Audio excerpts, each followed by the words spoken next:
Kembali shalom. Ada sukacita, amin. Sungguh kita bersyukur kepada Tuhan. Oleh kemurahan Tuhan kita boleh ada sebagaimana ada saatnya. Saat ini kita sudah berada di bulan Maret. 1 bulan sudah kita lewati dan 1 bulan ke depan pun kita percaya kita ada dalam pemeliharaan Tuhan, amin. Nah, apakah kita akan bisa lewati atau tidak, enggak ada masalah. Kita tidak mengerti apa yang terjadi di depan kita. Kita tidak mengerti. Nah, tadi malam ya dari kesempatan ini juga kita turut berduka cita ya untuk keluarga Bapak Kiki, keluarga Oma Yoke ya, karena sahabat kita, saudara kita dulu dia sempat ketua pemuda Sinam. Beberapa tahun yang lalu waktu masih anak muda, kakak daripada Bapak Kiki kemarin sore dipanggil Tuhan ya, masih muda ya, karena habis saya lihat fotonya habis berenang ya, dan semua kaget. Tetapi kita yang ada di dalam Tuhan, seperti renungan kemarin ya, kalau Bapak Ibu lihat renungan pagi kita ya, bahwa ya kita akan pasti meninggalkan dunia ini, hanya nunggu giliran saja. Tetapi ada tempat yang sudah Tuhan sediakan bagi kita. Jadi kita nunggu giliran ya. Setuju Bapak Ibu? Pulang ke rumah Bapak, itu hanya nunggu giliran. Coba lihat kiri kanan dan senyum. Nunggu giliran nih ya, bilang. Halo? Takut banget ya? Kenapa kita takut? Ya, kita nggak ngerti kapan. Tapi yang jelas nunggu giliran. Kapanpun itu, pastikan kita sudah di dalam Kristus. Itu yang utama. Karena berharga kematian orang percaya itu. Ya, mereka yang meninggal di dalam Kristus ya akan bersama-sama dengan Kristus. Amin. Tetapi perlu kita pastikan dulu siapa yang akan bersama-sama dengan Kristus. Yang bersama-sama dengan Kristus adalah dia yang telah menjadi ciptaan baru. Kalau masih ciptaan lama, manusia lama, nah mati, tidak akan masuk surga. Ya, karena manusia lama sudah terkontaminasi dengan dosa, ya sudah dikuasai dosa, dibelenggu dosa, semua manusia sudah jatuh ke dalam dosa dan telah kehilangan kemuliaan Allah, dan upah dosa adalah maut, neraka. Pasti itu. Saya melihat beberapa hari ini ya ditayangkan di WA, di TikTok semua ya, karena di Brazil Februari kemarin mereka mengadakan festival penyembahan kepada setan. Dan mereka membuat satu drama mengolok-olok yang jadi Tuhan Yesus itu. Dia umpamakan itu Tuhan Yesus dan mereka olok-olok. Saya baca keterangan 3 orang yang menjadi ya prahmen tadi sakit parah sekarang. Ya sakit parah. Nah kemudian atraksi-atraksi yang mereka buat, apa yang terjadi di Brazil? Terjadi banjir yang luar biasa. Ya, ada yang berkata, wah mereka coba-coba lawan Tuhan. Bagaimana bisa coba lawan Tuhan? Dan pemujaan kepada iblis mereka lakukan. Tetapi karya Allah luar biasa. Jangan ikut-ikutan kita menyembah berhala. Jangan ikut-ikutan dengan gaya-gaya modern yang dikuasai oleh kuasa kegelapan. Ya, kita harus tetap mempertahankan diri kita hidup di dalam Kristus, sebab kita adalah ciptaan baru. Amin. Amin. Kita adalah ciptaan baru. Kalau ada yang mungkin masih merasa ragu, apa benar saya ciptaan baru? Atau apa ciptaan baru itu ya? Ya, new creation, ciptaan baru. Ya. Berarti dulu ciptaan lama. Nah sekarang ciptaan baru. 2 Korintus pasal 5 ayat 17. Jadi siapa yang ada di dalam Kristus, ia adalah ciptaan baru. Yang lama sudah berlalu, sesungguhnya yang baru sudah datang. Ciptaan lama kita seperti berada di dalam suasana gelap, tidak ada terang. Kedagingan kita menguasai kita, dikuasai kegelapan, kuasa jahat, perbuatan-perbuatan jahat. Tetapi karena kita sudah di dalam Kristus, kita adalah ciptaan baru. Yang lama sudah berlalu, yang baru sudah datang. Amin. Sudah kita kenakan. Ya, Rasul Paulus berkata setelah dia berjumpa dengan Yesus, hidupku bukan aku lagi, melainkan Kristus yang hidup di dalamku. Kristus yang hidup di dalamku. Ciptaan baru, ya, mengalami pembaharuan, ya. Apa itu ciptaan baru? Kalau mungkin orang bertanya, apakah saudara ciptaan baru? Apakah saudara sudah menjadi ciptaan baru? Pertanyaan ini penting dan harus kita jawab selagi kita hidup. Karena orang mati tidak bisa lagi menentukan hidupnya. Ya, tidak bisa lagi berbuat apa-apa. Dan tidak akan ada orang yang sudah mati dikenakan menjadi manusia baru, ciptaan baru, tidak. Tinggal menunggu waktu saja masa penghakiman itu. Ya. Tetapi selagi kita hidup harus kita jawab. Dan dengan satu keyakinan, satu kepastian bahwa kita adalah ciptaan baru. Mungkin ada di antara kita yang bertanya, apa itu ciptaan baru? Ini jenis apa ini? Jenis makanan apa ini? Ciptaan baru, ya. Ciptaan baru itu adalah manusia baru atau pribadi yang dibaharui. Ya. Yang nanti dapat kita lihat dari praktek hidupnya. Tidak lagi hidup yang lama. Yang lama sudah berlalu, yang baru sudah datang, sudah dikenakan. Nah, sebelum manusia menjadi ciptaan baru, ia adalah manusia lama yang dikuasai oleh dosa atau hidup dalam kegelapan. Ia berjalan menuju kematian abadi atau ia sedang berjalan menuju maut. Sebab upah dosa adalah maut. Jadi manusia lama kita, dulu waktu kita belum bertobat, sebenarnya kita sedang berjalan menuju maut itu. Tidak bisa tidak, karena dengan kekuatan kita, kekuatan manusia untuk menyelamatkan dirinya, untuk lepas dari dosa, tidak mampu, tidak bisa. Amal, perbuatan baik, sedekah, apapun itu. Karena kedagingan kita itu begitu lemah. Bagaimana caranya menjadi ciptaan baru? Mungkin perlu kita ingat lagi.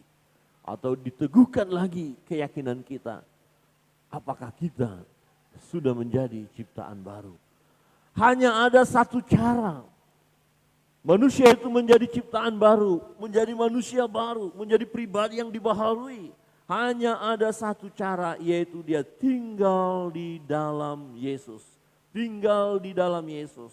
Jadi siapa yang ada di dalam Kristus? Ayat itu tadi berkata, yang ada di dalam Kristus, ia adalah ciptaan baru. Di luar Kristus berarti bukan ciptaan baru. Di luar Kristus tidak akan ada kehidupan. Di luar Kristus tidak ada pembaharuan. Di luar Kristus, ya, semua akan menuju maut. Yang ada di dalam Kristus, dia adalah ciptaan baru. Hanya yang ada di dalam Kristus. Berarti perlu kita pastikan kita sudah ada di dalam Kristus. Apa artinya kita sudah ada di dalam Kristus? Kita di dalam Kristus artinya kita percaya kepada Yesus. Waktu Yesus berkata, akulah jalan dan kebenaran, akulah jalan keselamatan, kebenaran. Ya, tidak ada yang sampai kepada Bapa kalau tidak melalui aku. Ya, barang siapa yang percaya, diberinya kuasa untuk menjadi anak-anak Allah. Yang percaya beroleh hidup yang kekal, tidak binasa. Yang percaya dengan hati, mengaku dengan mulut bahwa Yesus Kristus adalah Tuhan dan Juru Selamat kita secara pribadi. Waktu saudara dan saya mengambil keputusan untuk menjadi pengikut Kristus, percaya kepada Yesus, menyerahkan hidup kepada Yesus, berarti kita sudah tinggal di dalam Kristus. Ketika kita tinggal di dalam Kristus, kita adalah ciptaan baru. Saudara, Bapak Ibu yang dikasihi Tuhan, apakah sudah menjadi ciptaan baru? Amin. Amin. Coba lihat kiri kanan dan katakan, yang lama masih kelihatan enggak? Oh, ciptaan baru tidak hanya asal ngomong saja. Nah, ini masalah dalam kehidupan kekristenan masa kini. Terlalu bangga mengatakan dirinya sebagai orang Kristen, tapi sebenarnya dia belum ciptaan baru. Firman Tuhan katakan, dari buahnya kita tahu pohon itu. Dari buahnya. Jadi kalau ada orang yang menyebut dirinya sebagai pengikut Kristus, tapi tidak ada perubahan di dalam hidupnya, sesungguhnya dia masih manusia lama. Hanya sebatas kata-kata, nggak ada artinya, tidak berfaedah. Iman tanpa perbuatan adalah iman yang mati. Itu sebabnya dalam Matius pasal 7 ya. Ya, aku sudah berseru di dalam namamu. Di dalam nama Yesus. Mengusir setan dalam nama Yesus. Membuat mujizat dalam nama Yesus. Matius 7 ayat 21. Dan Tuhan Yesus bilang apa? Sorry, aku tidak mengenal engkau, hai kamu yang membuat kejahatan. Padahal itu pelayan Tuhan loh. Hamba Allah loh. Menyebut dirinya hamba Allah. Nah, memang ada hamba-hamba Allah sebenarnya menyamar. Statusnya hamba Allah tapi sebenarnya enggak. Ya. Dan akhirnya Tuhan bilang, saya tidak kenal engkau. Saudara, apakah sungguh kita adalah ciptaan baru? Jangan ragu-ragu juga.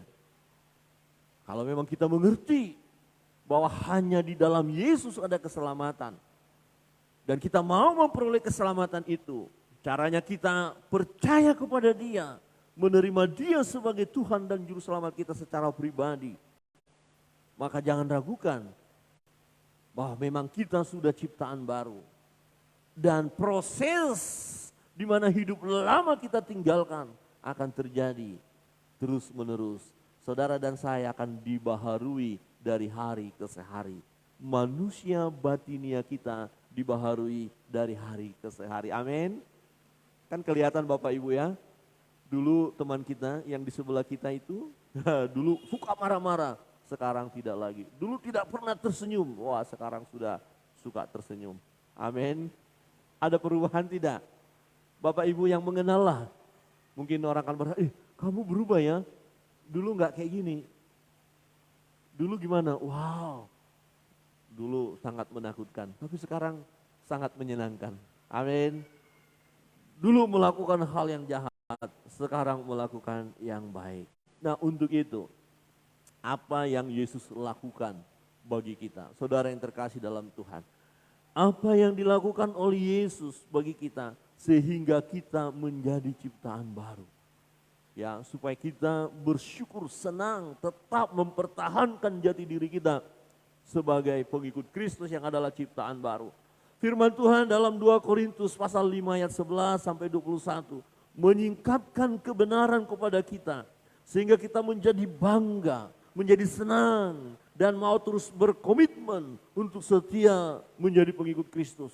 Kita mau lihat dulu apa yang sudah Yesus lakukan sehingga kita menjadi ciptaan baru.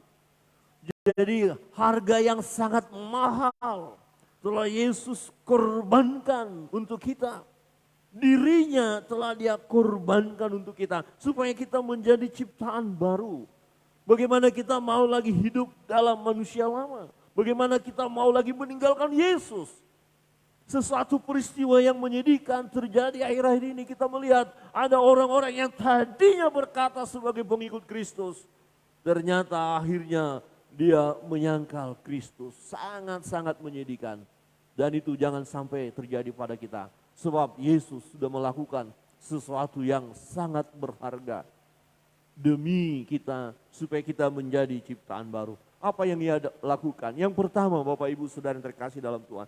Yesus mati di kayu salib itu. Yesus mati dan dia bangkit. Untuk siapa? Untuk kita. Ayat 14 berkata, sebab kasih Kristus yang menguasai kami. Karena kami telah mengerti bahwa jika satu orang sudah mati untuk semua orang, maka mereka semua sudah mati. Dan Kristus telah mati untuk semua orang, supaya mereka yang hidup tidak lagi hidup untuk dirinya sendiri, tetapi untuk Dia yang telah mati dan telah dibangkitkan untuk mereka. Supaya kita menjadi ciptaan baru. Yesus mati. Saudara tahu kematian Yesus? Dia dianiaya. Ya, dia diludahi, dia dicambuk, dia diolok-olok, dia dikucilkan, dia disiksa, kemudian dia digantung di kayu salib. Kenapa dia mau mengalami itu semua? Demi saudara dan saya, supaya kita menjadi ciptaan baru. Nah, bagaimana mungkin setelah kita jadi ciptaan baru, kita kembali kepada manusia lama kita? Bagaimana mungkin setelah kita ciptaan baru? Bukankah kita sudah mengalami kasih Tuhan itu? Bagaimana mungkin kita tinggalkan Dia? Ciptaan baru tidak akan meninggalkan Yesus. Amin. Itu pasti. Sebab ketika saudara dan saya percaya kepada Yesus, kita dimeteraikan dengan Roh-Nya yang kudus. Ada Roh Kudus di dalam hidup kita. Kristus telah mati untuk semua orang. Tetapi apakah semua orang menjadi ciptaan baru? Tidak. Memang Yesus mati untuk semua orang. Tetapi siapa yang menjadi ciptaan baru? Yang menyerahkan diri kepada Dia, yang percaya kepada Yesus, yang hidup untuk Yesus. Perhatikan dikatakan supaya mereka yang hidup tidak lagi hidup untuk dirinya sendiri. Artinya kita dalam hidup ini enggak melampiaskan egonya kita. Ya pokoknya aku mau lakukan hal apapun, aku lakukan dengan bebas. Enggak perlu banyak aturan. Tidak perlu aturan firman Tuhan ini dan itu. Tidak perlu, saya mau bebas. Itu bukan ciptaan baru. Ciptaan baru, ya, dia tidak lagi hidup untuk dirinya sendiri. Tetapi untuk Dia, untuk Allah, untuk Tuhan yang sudah menjadikan kita ciptaan baru. Dan untuk menjadi ciptaan baru itu, Yesus mati di kayu salib itu. Dia dikuburkan. Dan pada hari yang ketiga bangkit dari antara orang mati. Kebangkitan menunjukkan Dia Allah. Berarti Dia sanggup menyelamatkan kita. Dia sanggup membawa kita kepada kehidupan yang kekal. Dia sanggup membawa kita ke surga. Karena Dia bangkit dari antara orang mati. Karena Dia bangkit dari antara orang mati. Maka kita pun ketika kita meninggalkan dunia ini akan dibangkitkan juga. Itu jelas firman Tuhan katakan. Jadi kita akan bersama-sama dengan Kristus. Harga yang sangat mahal. Jadi harga kita ini sangat mahal. Kita ditebus ya dari kuasa dosa itu. Ya dari maut itu. Bukan dengan emas dan perak. Bukan dengan uang yang sangat banyak. Tetapi dengan darah yang mahal. Darah yang kudus. Hanya satu-satunya, yaitu darah Yesus. Tidak ada manusia lain yang suci, yang kudus, yang tak bercacat celah. Hanya Yesus, manusia yang kudus, dan Dia korbankan dirinya untuk kita. Saudara, bangga, senang, dan kita pertahankan hidup kita sebagai ciptaan baru. Dan kita pertontonkan dalam perjalanan hidup ini bahwa kita adalah ciptaan baru. Amin. Hidupku bukan aku lagi, kata Rasul Paulus. Dulu ya, dia bangga menganiaya orang percaya. Dia bangga melakukan aturan-aturan agamanya. Ya, dia bangga menganiaya orang percaya, merasa diri hebat. Wah, ini kan terbalik. Bagaimana menganiaya orang tapi merasa berjasa? Tapi itu dulu. Dan setelah dia berjumpa dengan Yesus, dia berkata, yang dulu itu kuanggap sampah. Jadi kalau manusia lama kita bangga dengan diri kita, bangga dengan kehebatan kita, bangga dengan pengetahuan kita, kekuatan-kekuatan yang pernah kita miliki, bangga dengan itu. Tapi setelah percaya Yesus, itu semua sampah. Siapa yang mau kembali kepada sampah? Jadi kalau ada orang yang kembali kepada sampah, ini sesuatu yang aneh telah terjadi. Jadi orang Kristen tidak boleh lagi kembali ke manusia lama. Kalau dia kembali kepada manusia lama, terjadi sesuatu yang aneh. Coba lihat kiri kanan dan katakan, jangan aneh ya. Halo, jangan aneh-aneh ya. Amin. Jangan kembali, itu sampah, bau. Jadi dosa. Kedagingan, minggu lalu kita sudah melihat kebenaran firman itu. Kita mau mengikuti keinginan daging atau keinginan roh. Ciptaan baru, dia akan mematikan keinginan daging, itu sampah. Ya sekali lagi kiri kanan coba katakan, ternyata itu sampah. Coba katakan kiri kanan, ternyata itu sampah. Apa itu? Kebanggaan, kehebatan, ya mau egonya kita saja, itu sampah, tidak ada apa-apanya. Jangan pelihara sampah di rumah, bau. Amin. Jangan pelihara sampah di dalam hidup kita. Ada enggak gini ya, ada telur busuk, terus kemana-mana kita kantongin, mau ngantongin telur busuk terus rubah, enggak, ini senang saya pegangnya, wah bahaya itu. Ini parah ini ya. ini parah ini. Jangan pelihara sampah. Saudara yang terkasih dalam Tuhan, apa yang Yesus lakukan? Ya, bukan hanya dia mati, tapi dia juga bangkit menunjukkan kealahan itu.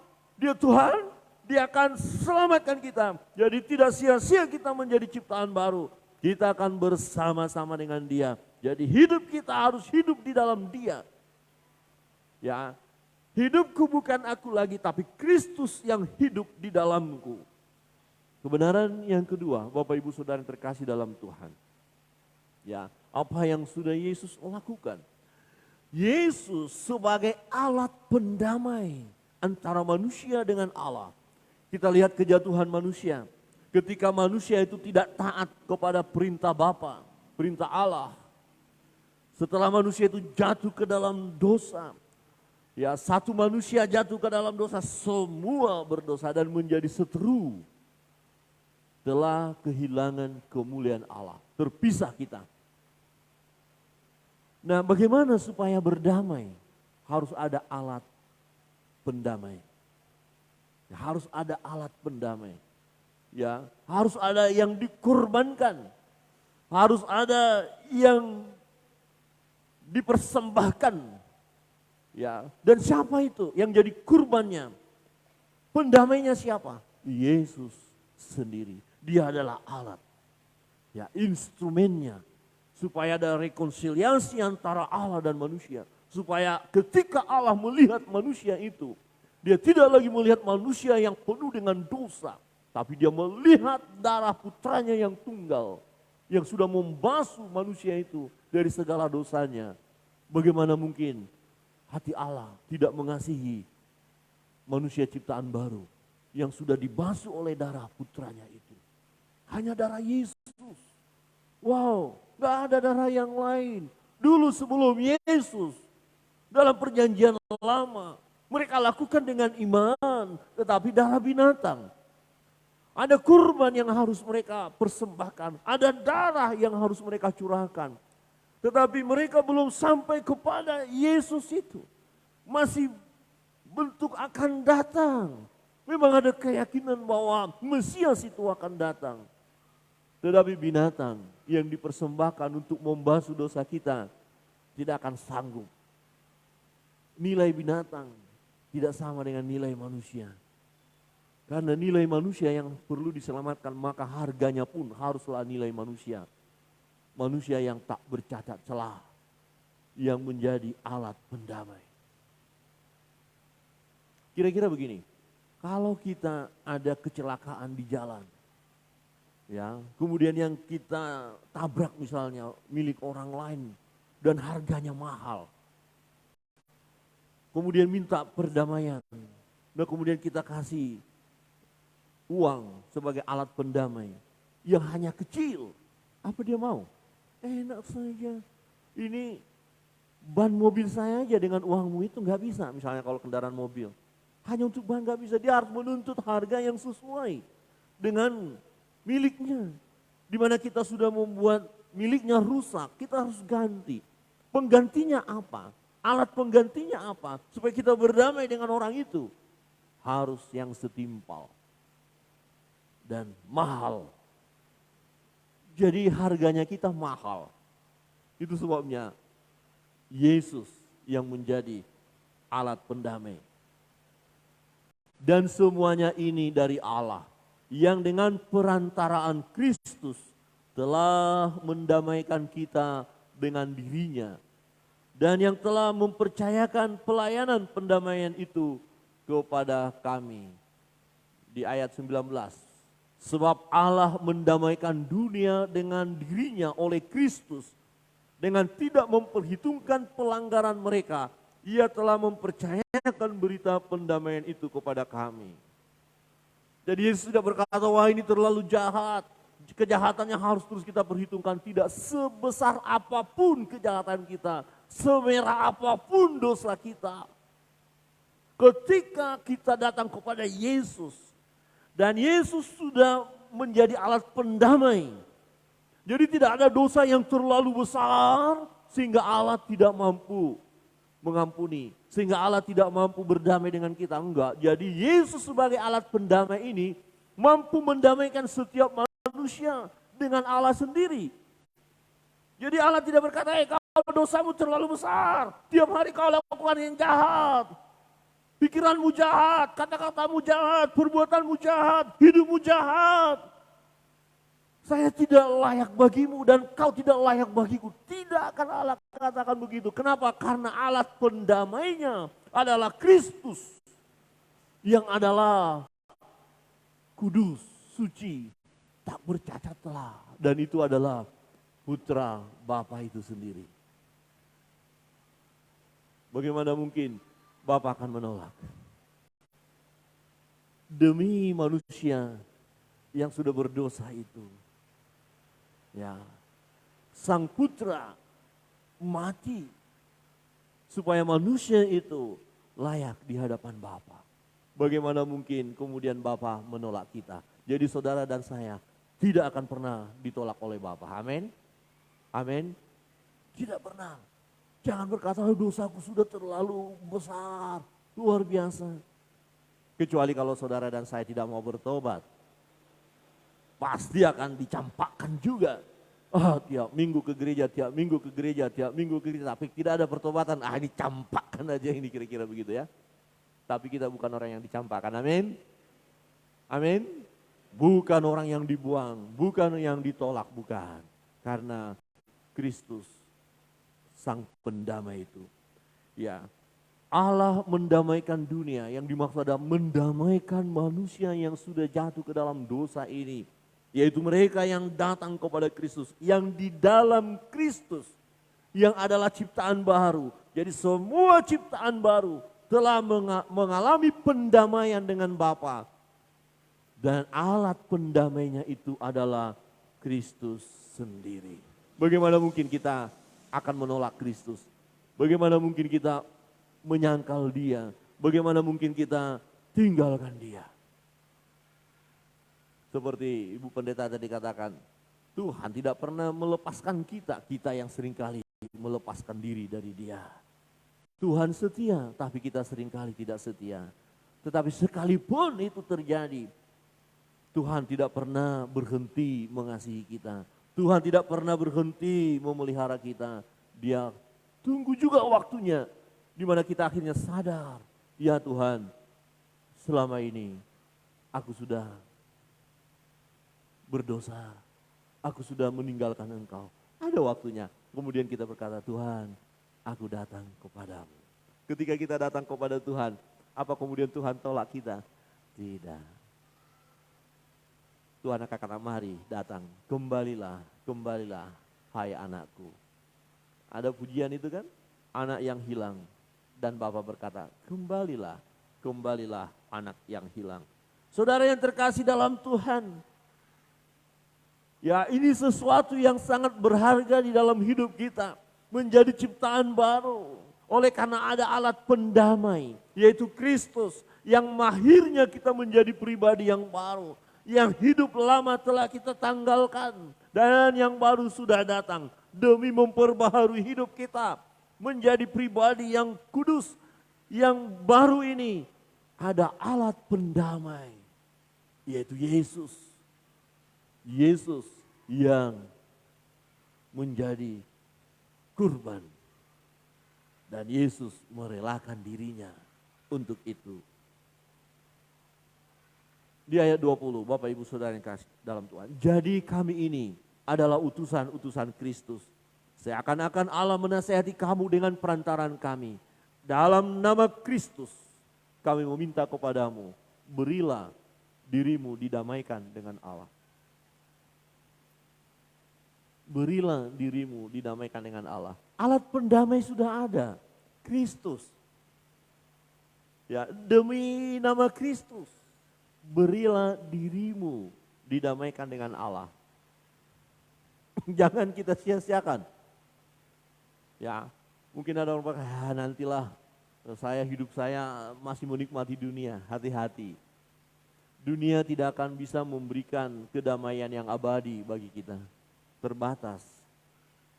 Jadi lebih cepat bertobat lebih baik. Amin. Amin.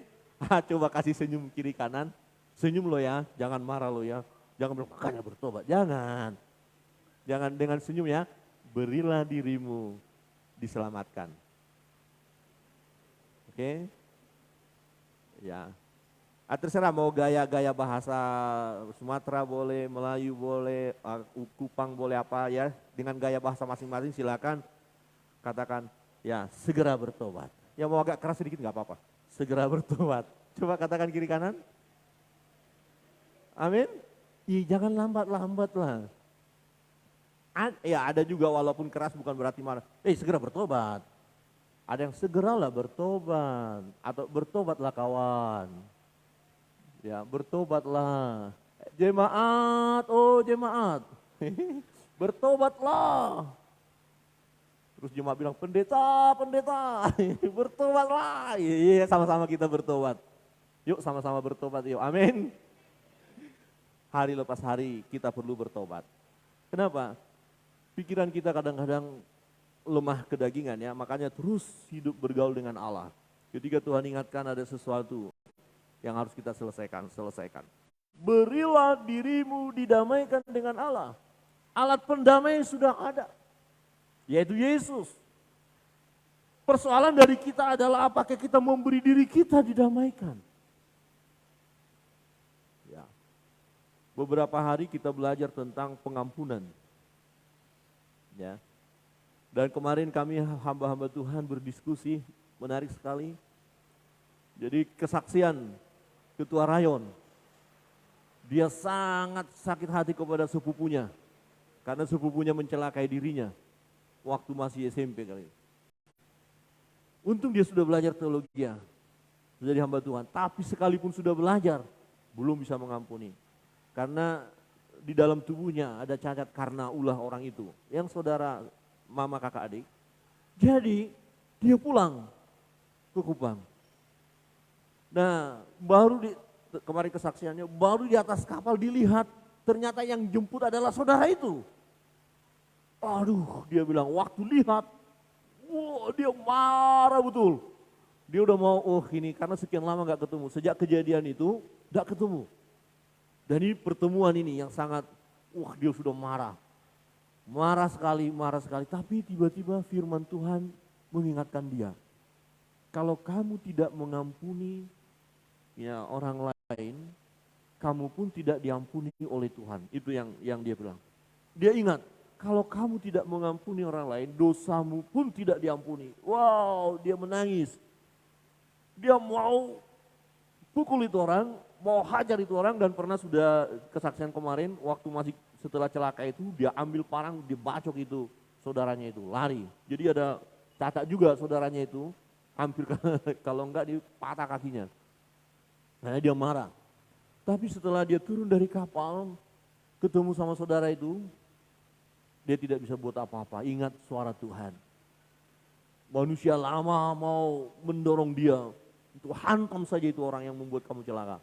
Tapi Tuhan bicara kepada dia, dia tunduk dan menangis. Akhirnya kemudian peluk itu saudaranya, karena saudaranya itu yang jemput dia naik motor. Coba saudara, kalau ada orang yang saudara benci, kemudian orang yang saudara benci itu datang untuk menolong saudara, mau saudara ditolong? Sikat aja orang ini gitu ya. Itu manusia lama. Tapi manusia baru, ciptaan baru.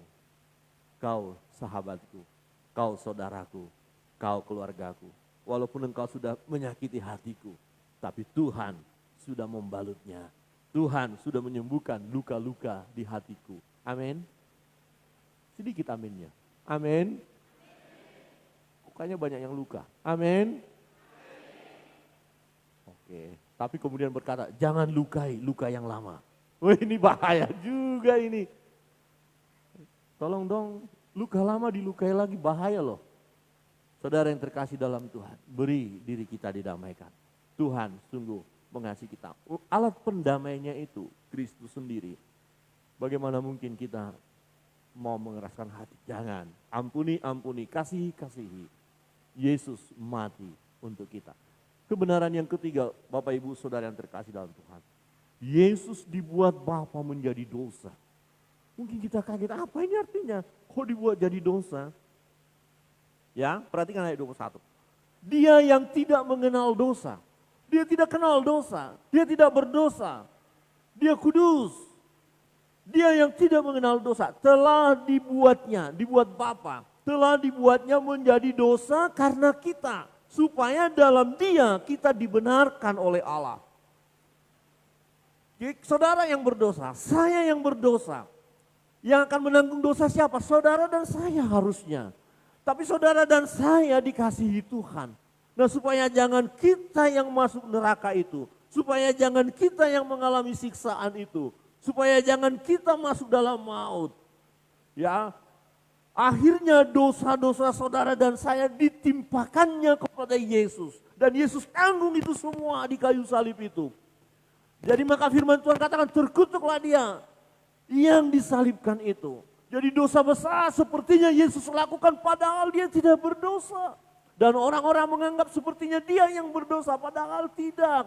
Dosa kita lah yang ditanggungnya. Penyakit kita lah yang ditanggungnya. Kesalahan kita lah yang ditanggungnya.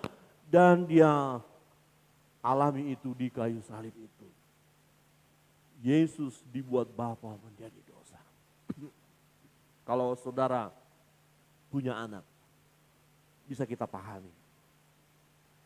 Begini, kalau ada beban yang begitu berat,